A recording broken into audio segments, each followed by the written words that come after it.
hello to all of you in person. Welcome. And for those of you online who are joining for the first time, my name is Cyan Brown. I'm the Assistant Director for Health Access and Outcomes here at the Masalem Center for Biodesign. And this is our last Health Equity and Innovation Series talk of the year. So a big welcome to you all. For those of you in person, feel free to grab food throughout. Please, can you all silence your phones if possible? And for those of you joining online, we're really hoping that you engage throughout. There is a Q&A function, and so please do post your questions throughout the session. There'll be an opportunity to speak with both, or to ask questions of both speakers directly after they have spoken. And just add your name and which country you are dialing in from, because we were happy to see that this has attendance from all over the world. So we have 80 people signed up for today online, and it's always great to see these sessions reach far and wide.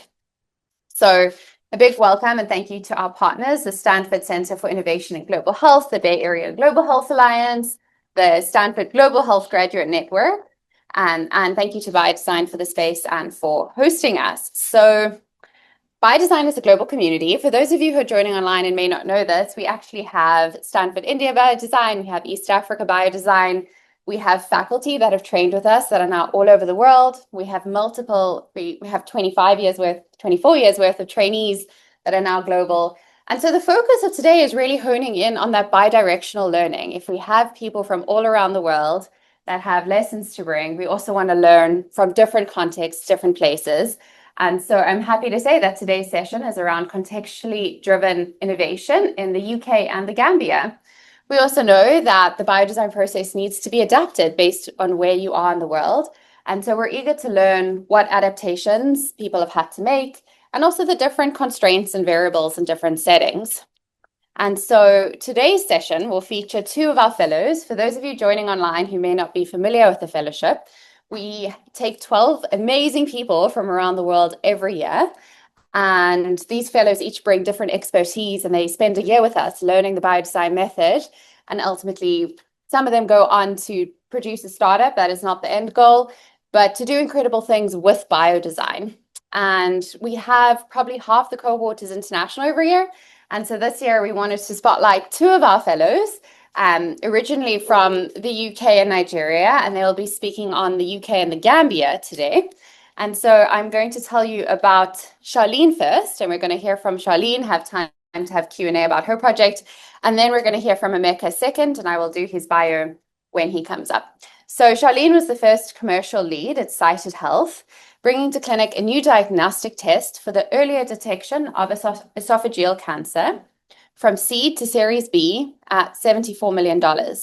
As the head of growth, she led the transition from R&D to national adoption across the UK, building cross-functional teams and raising $5 million in non-dilutive funding to expand from hospital to community-based clinics.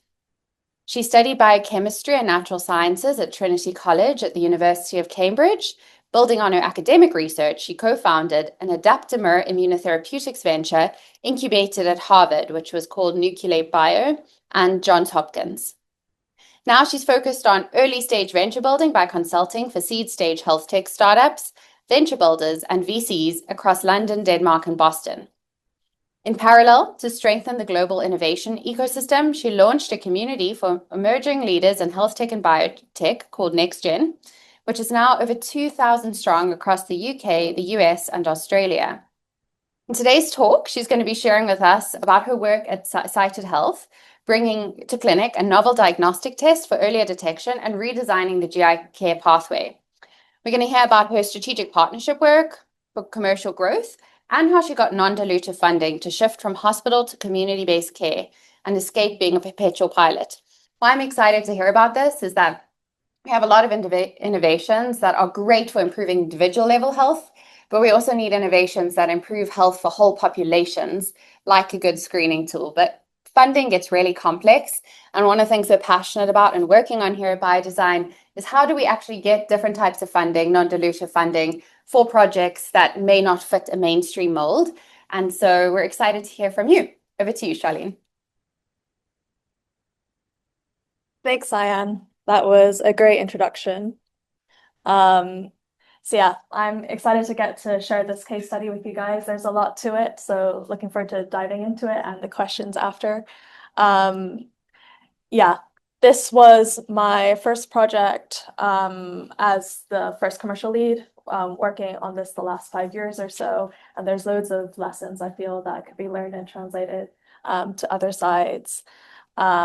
Just like in terms of how do you create impact for healthcare providers on the ground, listening to what is it that they're actually needing at that time in the context of, say, the pandemic in this case. And actually, how do you co-design with patients so you can increase access in a way that's an experience designed for them as opposed to organically from the system, is what we heard from Gary yesterday.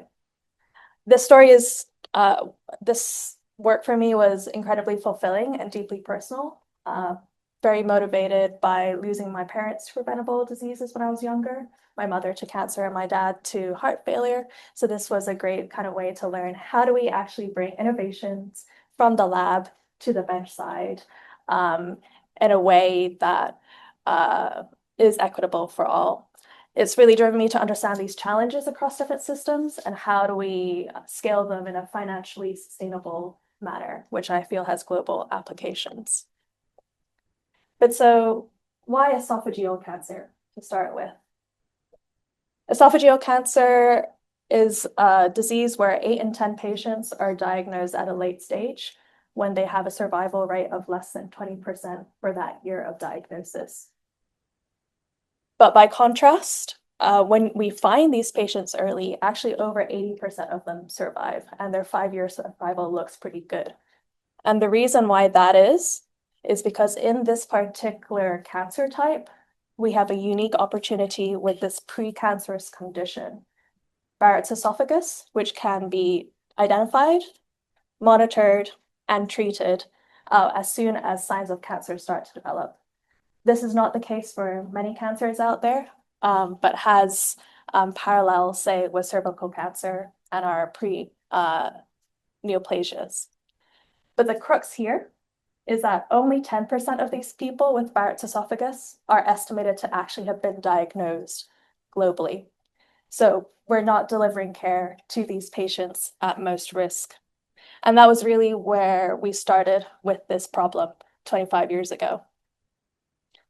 To go a layer deeper as to why we diagnose esophageal cancer too late, fundamentally, the symptoms here are super vague.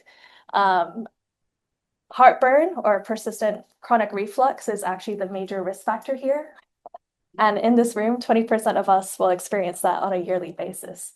It's really when that happens over a decade or so, that's when we really should start to get concerned before we turn up in A&E not being able to swallow the food that we eat.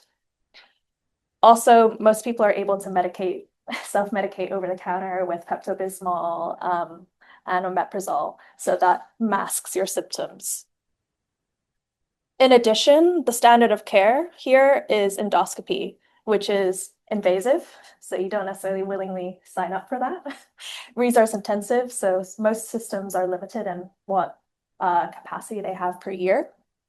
And in the UK, in the pandemic and other, we had significant waiting lists, which other countries across the world also experienced.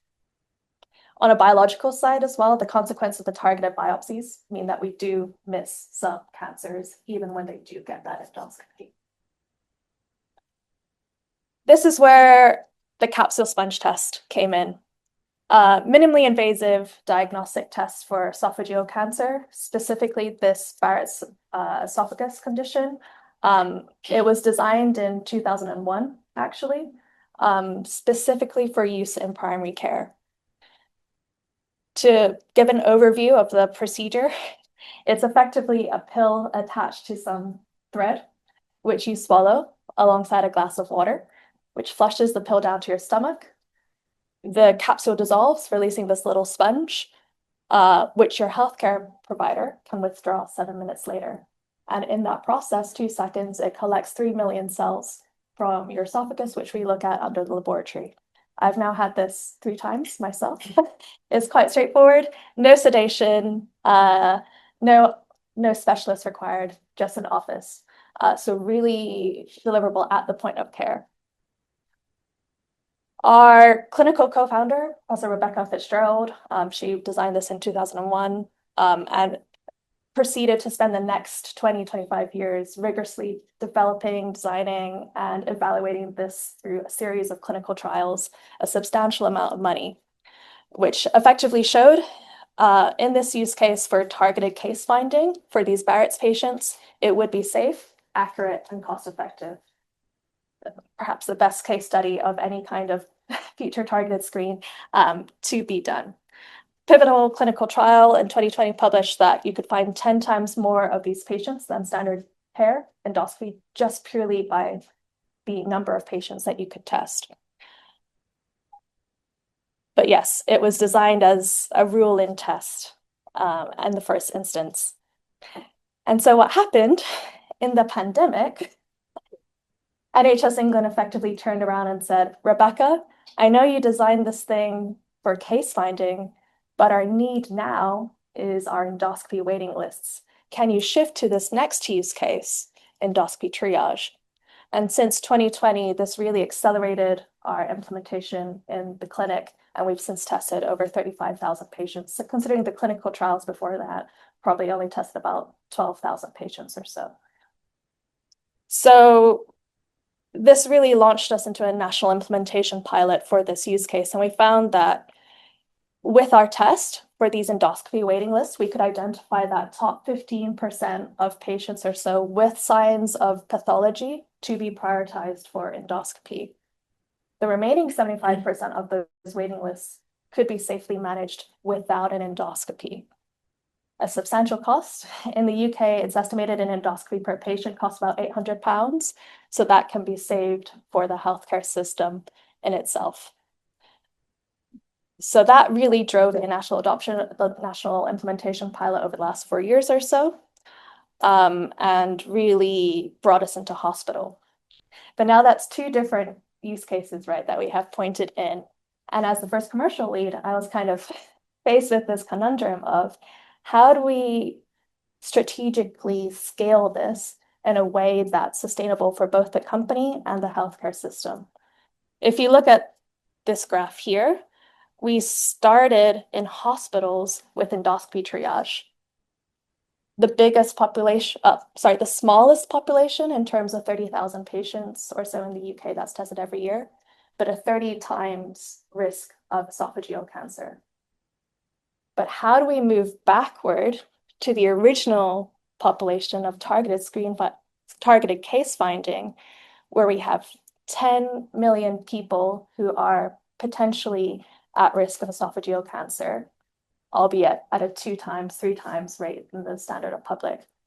And really, that's where the most impactful care we could deliver is. The other factor to play on top of this is that inherently, hospital-based clinics are more resource intensive than community-based clinics. And so there was a question as to why are we using our specialist resources when we can actually deliver? We don't need our nurse endoscopists to do this in clinic. We should be using our primary care practitioners. So looking at this in 2022, I was like, right, okay, we need to strategically move our clinics from the hospital into community. 2, we need to test both reflux and Barrett's patients. And 3, we need to figure out how to get from pilots to more sustainable sources of funding so that these clinics are not one and done and they stop at the end of the year, which is a big a problem that the NHS has been finding so far. So just as a high-level overview of the UK, we have our National Health Service, the NHS, which is a single payer system. So that means that the taxes from businesses and people get through to the government to pay for healthcare costs. It's a very straightforward system whereby that money can then be directly put into grants, for example, or hospital budgets for innovations. And in 2019, they published the NHS long-term plan, a 10-year set of priorities to do exactly these things. Shift from hospital to community-based care, reactive to proactive, effectively for right care at the right time, right place. So these were very big concepts that were being touted as the best practice to aspire to. So what did I do? I listened to these priorities and really leaned into what were people on a regional basis actually asking for. And in 2021, this started off with a small, relatively small, $1 million project, specifically focusing on the most urgent need for backlog recovery of Barrett surveillance endoscopy. 9 months, 2 regional partners, but super effective. It showed them a use case and a business case that they could stand by and they wanted to build on in the next year, where we went one step further. A $4 million proposal to expand those existing clinics and to set up new clinics, but this time for the next patient population, your reflux patients. Bear with me, there's a lot of puzzle pieces. But that was really, really impactful because that looped in 7 regional providers with different organizational priorities and so on for the same cohesive vision. We actually only could work with 4 regional partners in the end, but I had 8 of the 21 express interest in this. So that was really, really foundational to build upon this interest and really empower them as champions of what does this transformation look like? What does best practice look like? What are those SOPs that want to be implemented, and celebrate those impacts and rewards. Most recently, this year, we were awarded a further $2 million. We thought, there was no point applying for this in the end because they'd already given us so much money. Why would they give us more? But they really saw the value in investing further into what they'd already invested.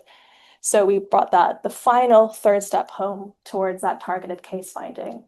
This time, we were able to partner with a national pharmacist, Boots, to offer the test in their clinics, so really on the high street, and to use their data of proton pump inhibitor acid suppressant medication to flag those patients on for a test. So a way to kind of do targeted screening without being a national mandated program, because that clinical trial is still ongoing. It's reading out in about 10 years' time. At that point, we would be evaluated by the National Screening Committee and take that forward. So yeah, at a high level, these are the kind of regions that we expanded into, and we got expressions of interest from the further areas in gray. So really great to see that independently span beyond the grant pilots and get their own independent funding, and critically focusing on the coastal areas of the UK, which is where a lot of health inequity and lower socioeconomic populations are living. Not focusing on London or closer to the cities, which already have good access to stuff, and really innovating on the ground, designing with the patients there and their advocacy groups and the national patient charities to develop something that was relevant to them. So yeah, this is a high-level overview then as a summary of the pathways that we transformed, going from endoscopy being that rate-limiting step for investigation of your symptoms, to intervening the capsule sponge test at 3 points in this care pathway and really broadening up that access from so many other points.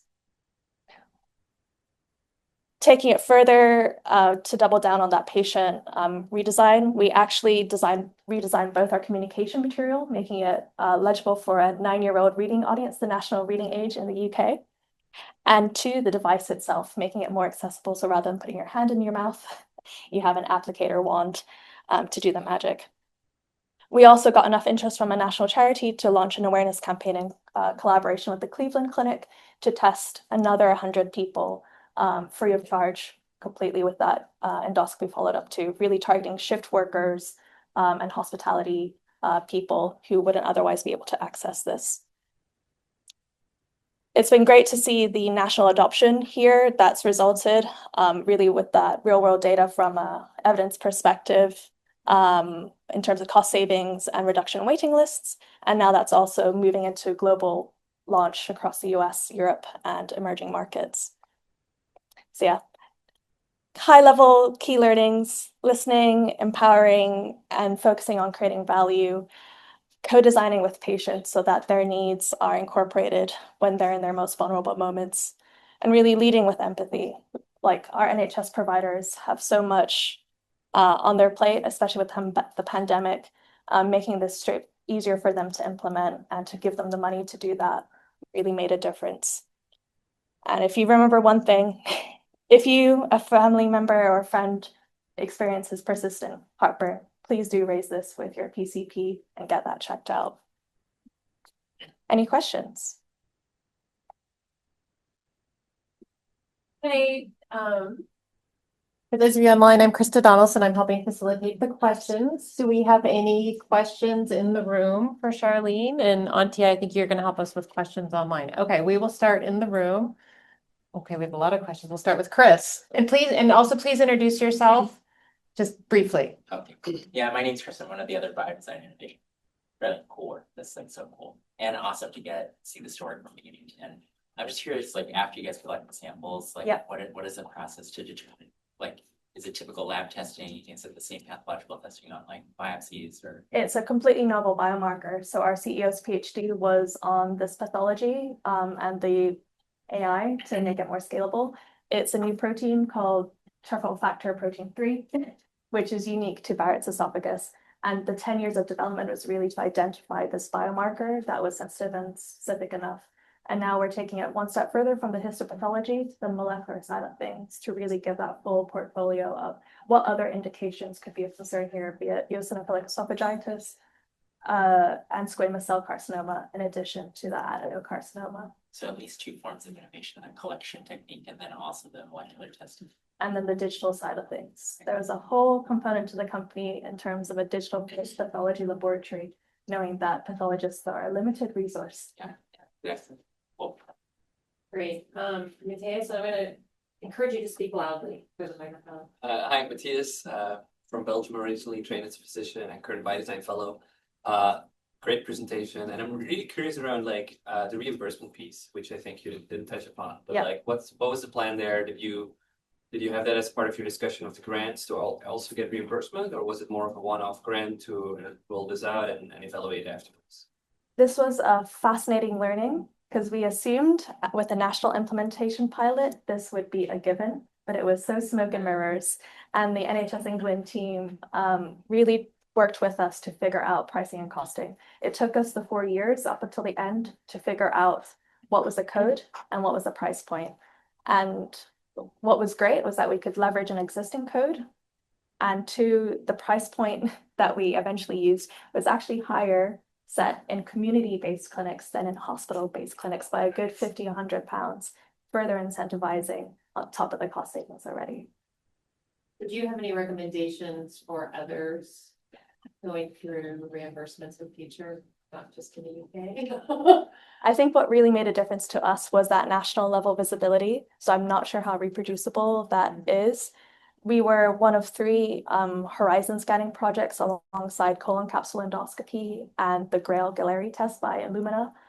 So it was a really interesting conversation to see our progress with real world evidence and this reimbursement piece. But we really relied on having those national champions to be like, figure out the smoke and mirrors and have the key conversations. Take away, have your champions. Who else? Questions here. We'll get Kevin and then Juliana, and then on to you online. Kevin's here, also physician and fellow here. I'm interested if there was ever tension around the screening component exacerbating the waiting list that you guys were also trying to fix. 100%. And whether there was a lot of hard conversations around, as good as it is to screen all of these people, where do they go next when they start screening positive? It was the biggest pushback in 2022, considering our GPs at the time were completely overwhelmed. They could barely stay on top of business as usual, never mind introduce innovations. So it's really interesting to then hear the regional priorities, which were to do early cancer detection. They wanted to put the money in, but not necessarily being able to find the clinics to actually do it. So for us, it was just finding the GPs that were visionary enough to be like, yes, I'm willing to invest. and also look for alternatives, which is where community diagnostic centers really came in for us. But so my main pitch for the 4 million project was this net neutral impact on endoscopy. I was saying, if I can test this many Barrett's patients, remove that demand on the system, that gives us enough space to introduce some more target screening and it won't overwhelm. And so it was a careful balance to kind of see how scalable that would be and as things recovered.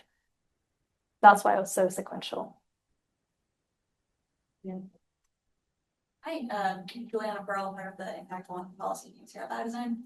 I am wondering how you view the pharmacist's role in other countries moving forward. I know in other countries the pharmacist is far more involved in patient care than in the US. So if you could just speak to how much you intend to target that initial part of this patient intake stream in other countries moving forward. It's a really good question. It was completely novel for us over the last year, so I'd still say it's a work in progress. What we are trying to figure out is what is the most sustainable operational model, and we're completely mindful it can be different on local versus regional. So yeah, clinics in Europe are mostly been in the Nordics and Poland so far.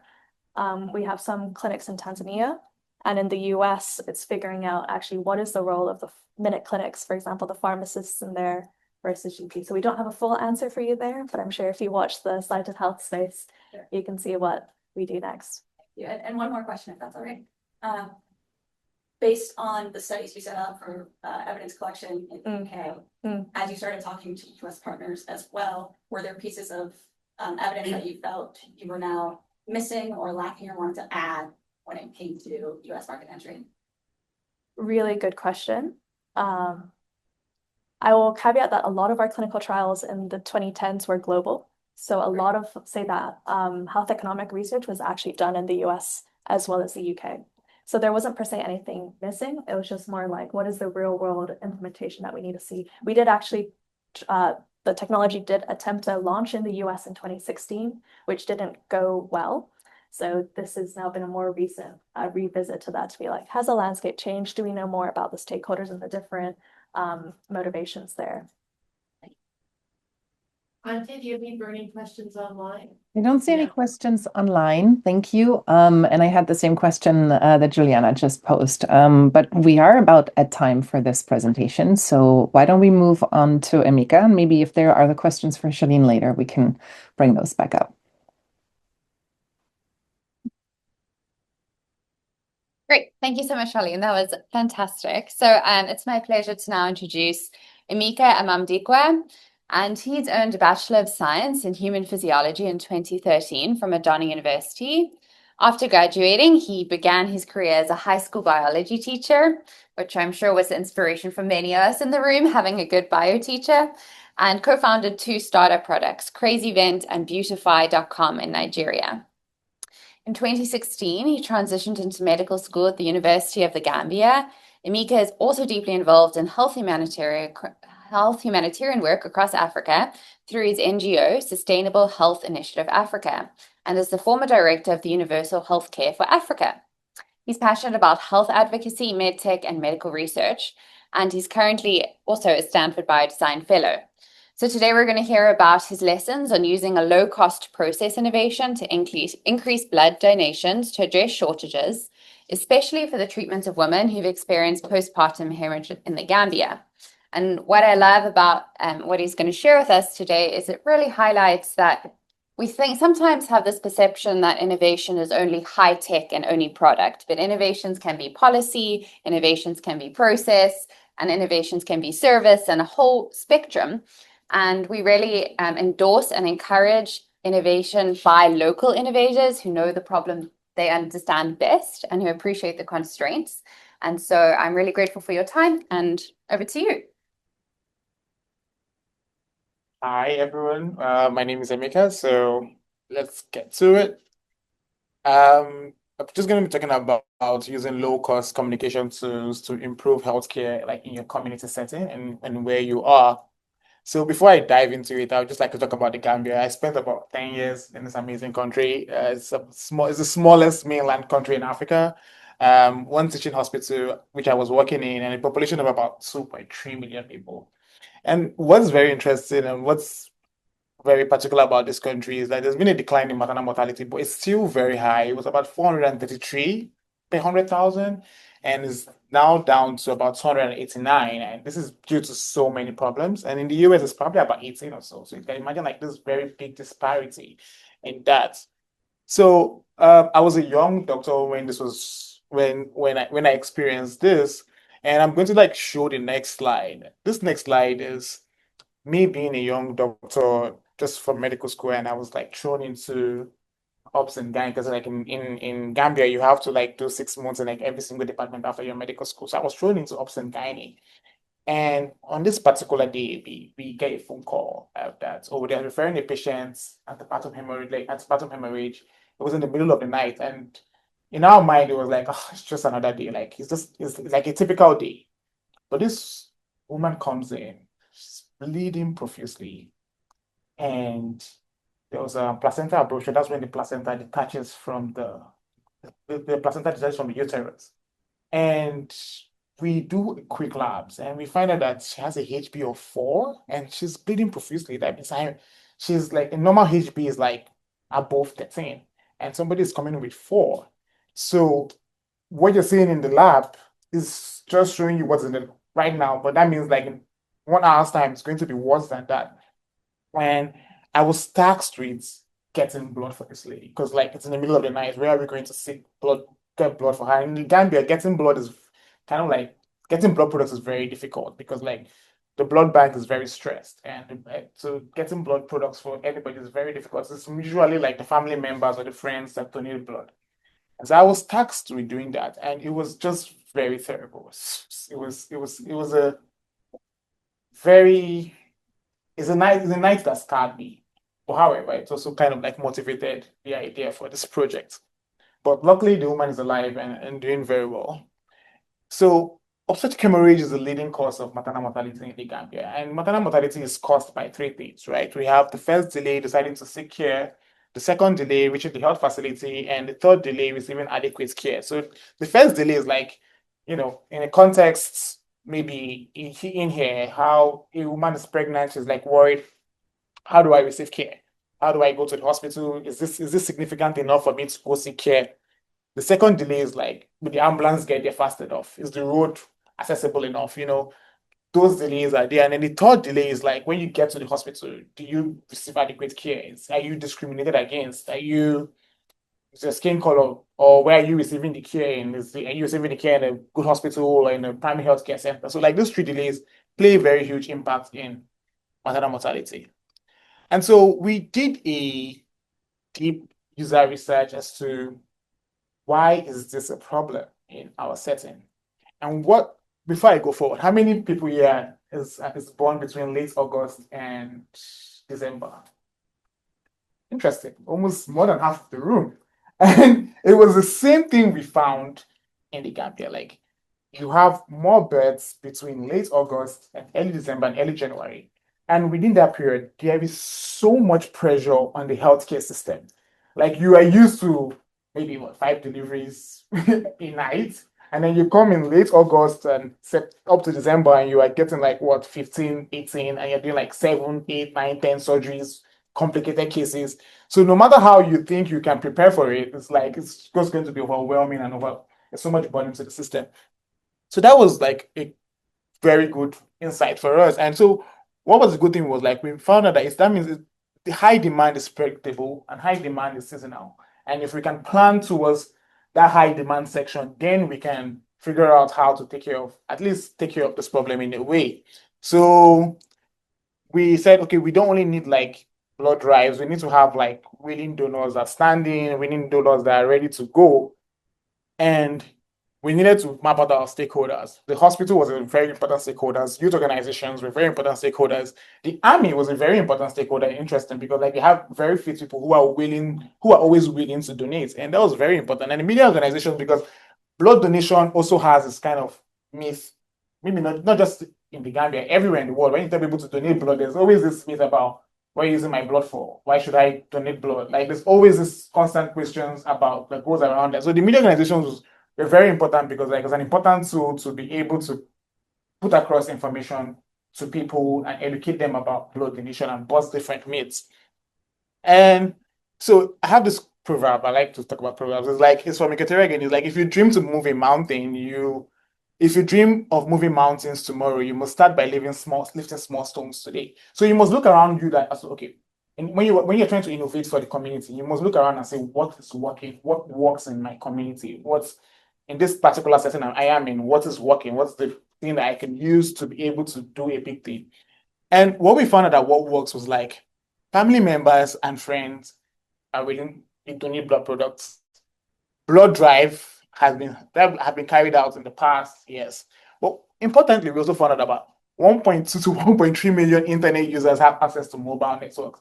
And we were like, okay, yes, we could use mobile networks to be able to get through to people, not just for sensitization, but we could use it in a way that we could find a way to use it. And what we did was we used it to map out our database and to have a group of donors in a community on WhatsApp. Everybody's always on their WhatsApp, and then the group of donors are on their WhatsApp.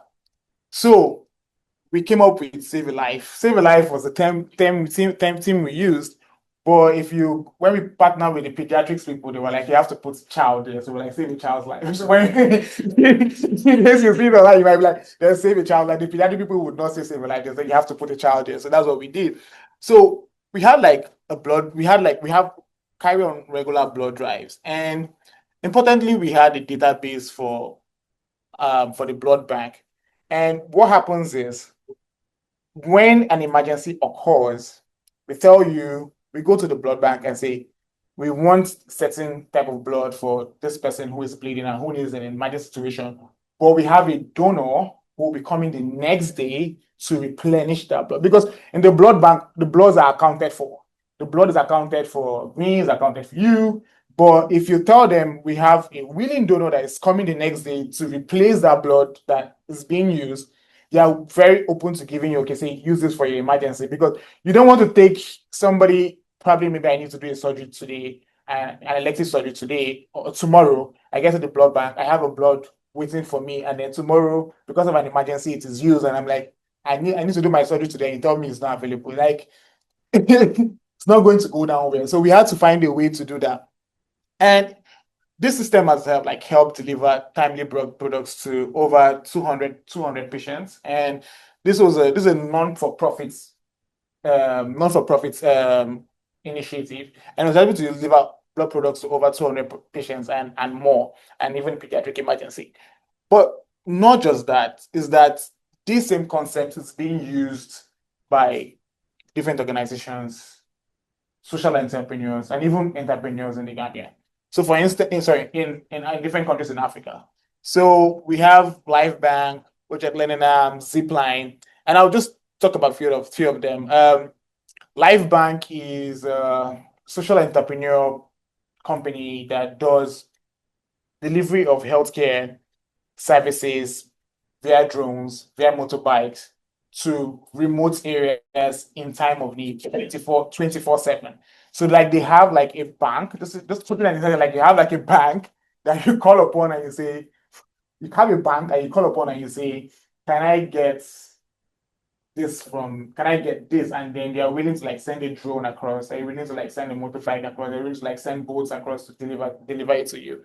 Interestingly, Zipline is a very interesting product. They build the most amazing drones in Rwanda, and they've been using it to like deliver products everywhere. And currently now they even deliver groceries, and I think they're also in America. So now they deliver groceries via drones to people. So they started by delivering health products, vaccines, and all that, and they found a way that we could move this delivery system, this logistics system, into delivering other things to people, and it's very amazing.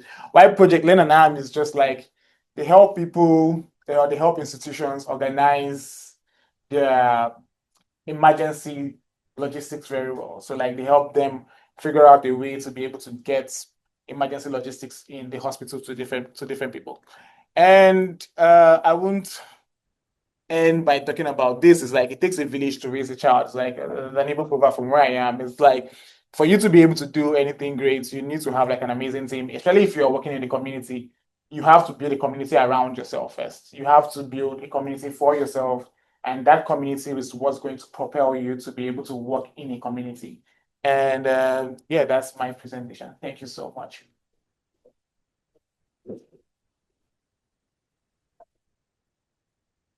Rebecca. Yeah. Here's physician, biodesign fellow. Really curious around funding. Did you where did you get the funding to create this, and then how are you thinking around sustaining this? So the funding we created was from the departments we worked with.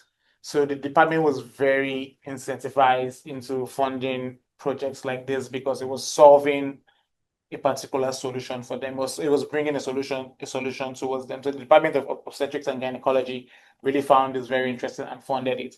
And also pediatrics also found it very interesting. And currently right now, sustaining wise, I'm not even back home. Like the pediatric department has taken it upon themselves to continuously do this and fund it and then carry and lead it forward. I mean, can I also clarify, do you mean the ministry or at the hospital? At the hospital level, like the department, the funds they get, part of it is going into this project. Yes. Great.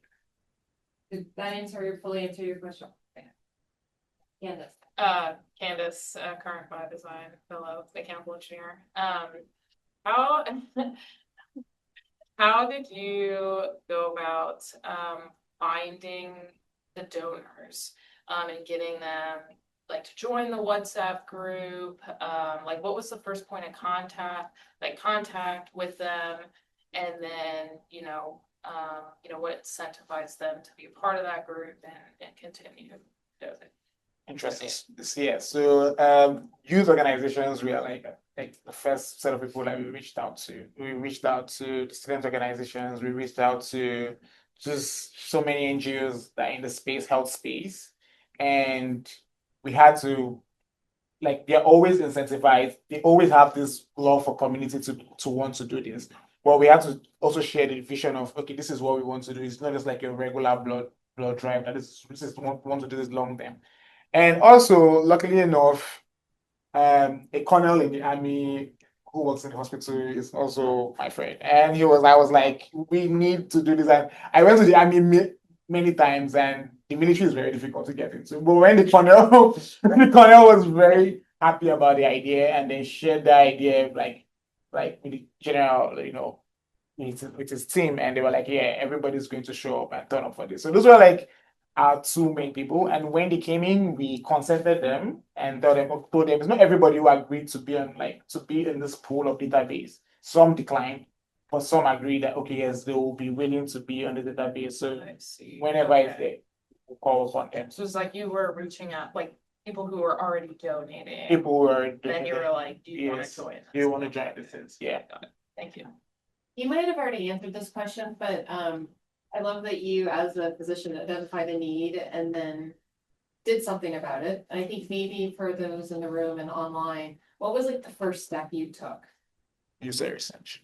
Say a little bit about that, and then we'll go to Juliana. Okay, yeah, we went through lots of folders and blood bank issues and blood bank papers, and we just like a lot of things were coming up. We found that the O negatives, like had the worst outcomes. We found out that late arrival to the hospital had worse outcomes. We found out so many things, like so many nitty-gritties. But what was very peculiar was we found that there was a high demand period. Like you go from, using maybe 5 blood products from January to March, and then you're going to using like 40, 50 blood products from, Really it was really seasonal. And I thought to my head, like almost all my friends are born from September to like December. Like, and when I came here, like television in the game. yeah. When I came here, it's like almost all my friends here are like, from September, almost all the fellows here are born from like September to like December. So you can imagine being an OBGYN during that period from late August to December. You have like lots of patients. They're like, okay, yes, we might not be able to impact earlier on, which we still kind of do, but our impact will be mostly felt like during the late stage of the year, and that's what we did. Thank you. Thank you. Is there also, side note, but is there like a rainy season that can cause more accidents or something as well? Yeah, rainy season, so like when I said about the 3 delays, so like rainy season can cause like third, second delay getting to the hospitals, and that can be an issue. But we were focusing more on like the third stage, like the third delay. That's when you get to the hospital. How can we impact in that space? Yeah. Thank you. And were you ever considering expanding this beyond your institution? And if so, what did you encounter? Yeah, so like we are thinking, okay, could we go move to different like subpopulations? But one thing that is very particular about the teaching hospital, like it's the only tertiary institution and it's the only referral center in the Gambia. So no matter how bad the cases get elsewhere, they end up coming to us. So we are saying, efforts should be placed here, and then when this is satisfied, then we can move out. Yeah. Becca. Emeka, current biodesign fellow as well. I know you mentioned that for some folks there's maybe a little bit of like fear or kind of trust of like, what are you doing with my blood? And I'm curious, like, how did you combat that in order to like build up this network of willing donors? Was that like did you have to do a lot of education, or did you like find the people who didn't have that fear? Like, what was that process like of getting people on board? The first was like our first donation drive, we got doctors, nurses to donate. It was like you're trusted in the community. we got, I wish I put up pictures, like we got doctors and nurses and consultants to come donate and like use that picture and use that image to say, yeah, see, it's safe, everybody does this, like encouraging people to say, you should come do this. And that was like the first thing we did. And then a lot of community engagement, a lot of talking, a lot of one-on-one visits, a lot of, visiting this organization and just having this heart-to-heart felt talk with them and seeing how that grows. The army was really interesting because like they were very happy, but they need a command. And so like I'm just happy to they need a command to do that. I'm just happy to my Cornell friend who did that. Yeah. Establish trust. You did a really great job. Yes, you have to establish trust. Establish trust. Yeah. Great. Any other questions here? Montia, do we have any online? I have a comment online that I want to share, a comment more than a question. In both cases, the ecosystem awareness and the ability to activate were critical for success. And the participant is writing, I think this is a strong lesson for any device or service. What will be the ecosystem it will be embedded in, and how might you activate it? So I think this is a compliment to both Charlene and you, Emeka, for recognizing that and for turning this into a success. So I really like that comment and for pointing that out. Thank you so much. I just saw somebody else raise their hand. Please post any other questions you have in the Q&A, and hopefully we have time to address them. Thank you. Are there additional questions? I would actually love for you to speak a little bit more to, you talked about how you knew someone in the Army. If they were not compelled to give, do you think they would be engaged, or what can you talk a little bit more about that? If people are not compelled to like donate blood. Yeah. We go against you engage them, but we go against the ethics of like trying to really cajole people or force people. Some different organizations what they do, they pay people to donate blood, but sometimes that can be very risky because like if you pay for someone to come donate, or you give something, I mean for us we give tokens like maybe food or drinks and stuff like that, but if you have to like physically like pay somebody, they might donate more than twice in 3 months or 3 times in 3 months, and you can't really say about the testing, and there's a lot of complications about getting somebody to even it's like donating an organ. It's like paying for somebody to donate. Blood donation is like blood is actually an organ. It's like that's how it is viewed. Like paying for you to donate an organ is wrong. So ethically it's kind of wrong, but it just has to do with a lot of building trust and different conversations. Yeah. All right. Again, do you have another question? No other question, but a comment from another attendee online. Outstanding presentation to both, and well done, Emeka. You're remarkable for your remarkable initiative, and the Gambians are all proud of you.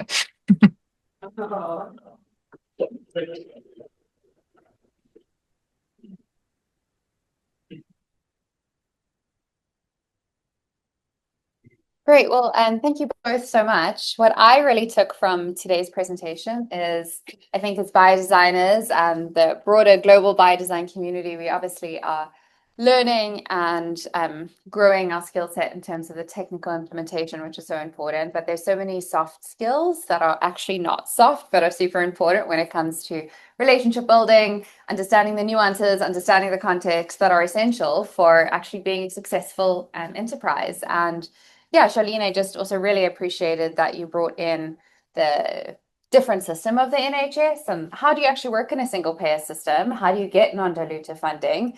And how do you transition something from a pilot to a national rollout at a population health level? I think it takes a lot of courage, and it sounds like it's been a really long journey that we got a small snapshot into. But I think those lessons are really critical, and I particularly love the part at the end where you spent a long time designing with patients what should be the messaging, what should be the way to get people on board, right? Because we can have the best innovations, but if the people don't understand and don't want to participate, it's also, we fail at the implementation level, which is a huge problem in particularly a lot of global health innovation. So thank you for that. And Emeka, I so appreciate that, many people in the audience may never have had an issue with blood donation or getting blood, depending on where we live in the world. For some of us, it's something we may take for granted or just see as a privilege. And I also appreciate that you used WhatsApp, because I think sometimes we want to make something more complex, build whole new systems, reinvent the wheel. And sometimes health literacy is really the portal to unlocking innovation that we forget about, and the power of community, right? And so thank you so much. I have been encouraged to approach different problems and think more about how do we remain humble? How do we ask better questions? And how do we grow ourselves as better community members, not just designers and innovators? And so thank you both so much for your time and wisdom. Hopefully you'll hang around afterwards if there's any other questions. In our last few minutes, I do just want to tell you about what's coming up. So December, we always take a break for the holiday season. But next year, we will be kicking off on Tuesday, the 20th of January with leveraging non-profit business models in the healthcare sector for impact. And we're going to be learning from Cyrum. And our speaker is Kaya Williams. She's the co-founder. And Cyrum is the nation's largest redistributor of surplus medicines. So it helps healthcare facilities and pharmacies donate unused medicine and get it to where it's needed most. And they have specifically chosen a nonprofit business model, which challenges some of our perhaps assumptions and conditioning that we always need to be for profit and that the only route is getting acquired. And so we're going to be hearing from Kaya, what does it look like? What are the challenges they've had in raising money? How do they fund their R&D? How do they fund their operations? What are the types of donors they've brought on board, and how are they generating revenue? Which I think will be a really interesting conversation that I hope you will join us for. And for those of you for whom this is the first time joining, you can check out our YouTube channel. We've had this series going for about 2.5 years now. And so all our talks are recorded. You're welcome to check them out online. So to close off today, a big thank you to Charlene and Emeka, as well as to Krista, Deja, Danny, and Antia for all your help and for all the partners that make today possible. And we hope that if you are joining us online, you'll join again in January. And this is going to be the end of the session. Thank you so much.